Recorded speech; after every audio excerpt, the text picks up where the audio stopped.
Breaking news में खुश आमदीद नाज़रीन कराम। जैसा कि आपको पता है कि आज कल पीटीआई छोड़ने वालों की तादाद ज़्यादा से ज़्यादा बढ़ती जा रही है। आए रोज़ कुछ न कुछ पीटीआई के मेंबरान पीटीआई से लाताल्लुकी का इजहार करते हैं। पाकिस्तान तहरीक इंसाफ को छोड़ने वाले रहनुमाओं की सीनियर सियासतदान जहांगीर खान तरीन से राबतों और मुलाकातों का सिलसिला जारी है। मुमकिना रजिस्टर्ड कराई जाने वाली नई जमात के नामों पर भी गौर किया जा रहा है।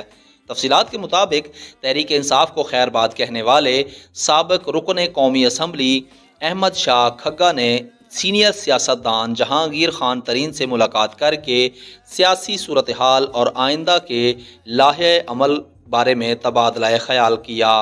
जहांगीर तरीन ग्रुप के साबिक रुकन पंजाब असम्बली सईद अकबर नवानी ने भी जहांगीर तरीन से मुलाकात करके सियासी सूरत हाल पर तबादला ख्याल किया। इस मौका पर वज़ीर आज़म के मुशीर ओन चौधरी भी मौजूद थे।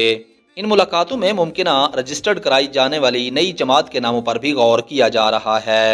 वज़ीर आज़म शहबाज शरीफ के मुआविन खसूसी ओन चौधरी ने कहा है कि पीटीआई छोड़ने वाले 50 से ज़ायद लोगों ने जहांगीर तरीन से रब्ता किया है। फवाद चौधरी और जहांगीर तरीन में राब्ते से मुतल्लिक मुझे इल्म नहीं। इनके जहांगीर तरीन से अच्छे ताल्लुकात रहे हैं। उन्होंने इल्ज़ाम आयद किया कि कारकुनों को बाकायदा हिदायत दी गई थी कि कहाँ कहाँ हमला करना है। 9 मई के वाक़यात में मुलव्विस तमाम अफराद को सज़ा मिलनी चाहिए। हम सियासी लोग हैं, मिलते रहते हैं। पीटीआई छोड़ने वाले 50 से ज़ायद लोगों ने जहांगीर तरीन से रब्ता किया है। उधर पाकिस्तान तहरीक इंसाफ के साबिक रुकन सूबाई असम्बली मलिक खुर्रम अली खान ने पार्टी छोड़ने का ऐलान कर दिया।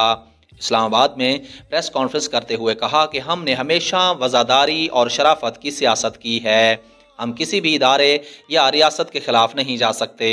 सियासत करनी है तो सबसे पहले पाकिस्तान का तहफ़्फ़ुज़ करना होगा।